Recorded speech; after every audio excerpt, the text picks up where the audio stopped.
આ બાજુ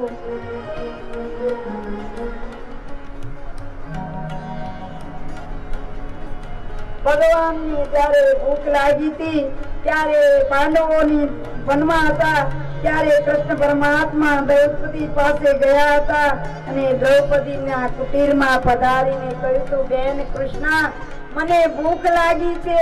ત્યારે કૃષ્ણએ કહ્યું, કૃષ્ણ કહે છે, ભાઈ મેં તો અક્ષય પાત્ર ઊંધું વાળ્યું છે. ત્યારે ભગવાને દ્રૌપદીની કસોટી કરવા કહ્યું હતું, બેન શા માટે જૂઠું બોલો છો? તમારા અક્ષય પાત્રમાં કાંઈક છે. અને બેને જ્યારે અક્ષય પાત્ર ખોલ્યું ત્યારે એક નાનું એવું ભાજીનું પાંદડું ચડ્યું હતું. ભગવાને ખાઈ ભગવાન તૃપ્ત થઈ ગયા હતા. પરમાત્મા કે જ્યારે મને ઓળકાર આવે છે ને ત્યારે આખું બ્રહ્માંડ ને તૃપ્તિ થાય છે. ભગવાને સુદામાને અખૂટ ઐશ્વર્ય આપ્યું હતું. નિધિના લેખ લખનાર વિધાતાને પણ દુઃખ થયું હતું. ભગવાન સુદામાના નસીબમાં દરિદ્રતા હતી અને તમે આટલો મોટો વૈભવ આપી દીધો. ભગવાન કે મારા માટે જે દરિદ્રતા ભોગવે એને હું મારી નામોશી ન ચડાવું, હું એને ધનવાન બનાવી દઉં છું. આ બાજુ બાલકૃષ્ણ માતા જશોદાને વિશ્વના દર્શન કરાયા. માતાને જાણે પ્રભુ કહેતા હોય, માં આખું વિશ્વ તારા મારા મુખમાં છે. હું પૈમાન કહું છું ને, તારું દૂધ પીવું છું તારે આખું વિશ્વ તૃપ્ત થઈ જાય છે. અહીંયા વસુદેવજી પધાર્યા છે. યાદવના કુળગુરુ ગર્ગાચાર્યને કહે છે કે મારા બંને બાળકો નંદરાયના ઘેર ઉછરે છે, એટલે યાદવોના તમે કુલગુરુ છો, એટલે નામકરણ વિધિ કરવા જવાનું છે.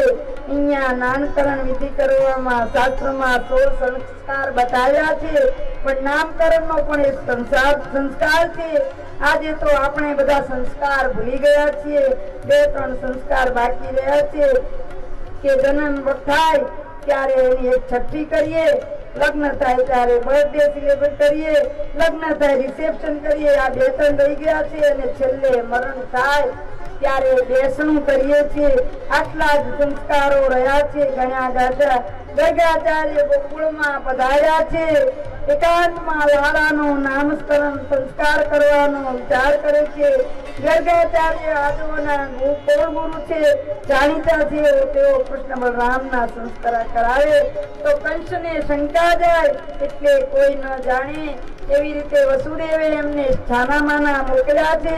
અને ગર્ગાચાર્યને કહ્યું છે કે કોઈ ન જાણે એમ કૃષ્ણ અને મારા બંને બાળકોનું નામકરણ તમે કરજો. ગાયની ગૌશાળામાં કરજો, કોઈને ખબર ન પડે. આ નામકરણ સંસ્કાર કરતા પહેલા નંદજી વૈશ્ય ગર્ગાચાર્યના જ્ઞાનની કસોટી કરવા વિચાર્યું છે. તેમણે રોહિણીની ગોદમાં કૃષ્ણને આપ્યા છે અને કૃષ્ણ જશોદાની ગોદમાં બલરામને રાખ્યા છે. ગર્ગાચાર્યએ કહ્યું, જ્યોતિષ શાસ્ત્રના પારંગત સામુદ્રિક શાસ્ત્રના જ્ઞાતા છે. તેમણે નંદરાયને રોહિણીની ગોદમાં છે. તમારો પુત્ર છે, કૃષ્ણ છે, શ્યામ છે, આકર્ષણ છે, સૌને આનંદ આપે છે, એટલે એનું નામ કૃષ્ણ રાખો. તેના જન્માક્ષર બહુ સારા છે, બધા ગ્રહો સારા છે, પણ માત્ર ગ્રાવ છે કે નીચનો હોવાથી એને અનેક સ્ત્રીઓ થશે. રોહિણીના નક્ષત્રમાં જન્મો છે એટલે બહુ પત્ની વાળો થશે. એનામાં નારાયણ જેવા 60 ગુણો છે. તમારો કનૈયો 64 ગુણનો છે. નારાયણમાં 60 ગુણ છે, તમારા કનૈયામાં 64 ગુણ છે. 4 ગુણ વધારે છે. કયા? રૂપ માધુરી, લીલા માધુરી, વેણુ માધુરી અને પ્રિયા માધુરી.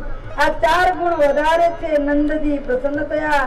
યશોદાજીને આનંદ કરી રહ્યા છે. તેઓ કહે છે, મહારાજ અત્યારે ભોજનનો સમય થયો છે. ભોજન કરીને પછી જજો. યમુનાજીમાં સ્નાન કરીને આવો એટલે કાચી રસોઈની સામગ્રી તમને ધરાવું. અમરીશ રાજા જેમ દ્વારકા નાથને પોતાના હાથે સામગ્રી ધરાવીને ખવડાવતા હતા, એમ આજે ગર્ગાચાર્ય પણ પોતાના ઈષ્ટદેવ વિષ્ણુ ભગવાનને જાતે રસોઈ બનાવીને જમાડતા હતા.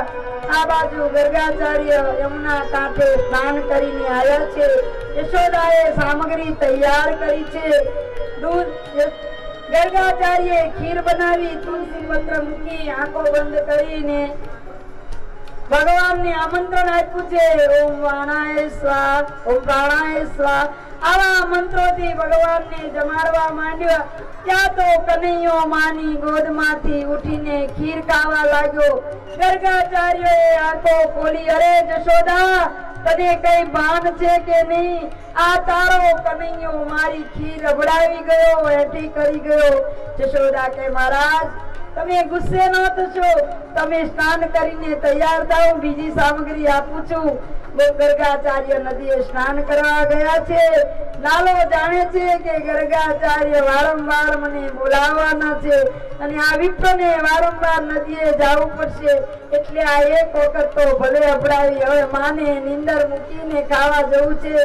અહીંયા લાલો માની ગોદમાં બેઠો છે. માએ બાંધી દીધો છે છેડાથી.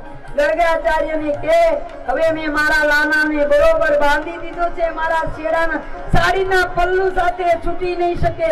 તમતાર ખીર બનાવી પીરસો અને જમવા તૈયાર થાવ. ઉદેવ, મારા બાળકે તમને બીજી વાર રસોઈ બનાવી, તો મહારાજ માફ કરો, હું ક્ષમા માંગુ છું. યશોદાએ ગર્ગાચાર્યની માફી માંગી છે. ગર્ગાચાર્ય જમવા બેઠા. ભગવાનને આમંત્રણ આપ્યું છે. લાલો કે વારંવાર બ્રાહ્મણ મને બોલાવે છે અને હું જમવા જાઉં છું તો કહે છે કે તારા લાલાએ ખીર એઠી કરી, માને નીંદર મૂકી દીધી છે. ધીરે રહીને લાલો ઉઠ્યો, માનો છેડો છોડાવી નાખ્યો છે અને ધીરે ધીરે લાલો ગયો. ગર્ગાચાર્ય આંખો બંધ કરી એટલે ભગવાન વિષ્ણુ પરમાત્માનું ચક્રભૂત સ્વરૂપ દેખાયું. બોલો વિષ્ણુ ભગવાન.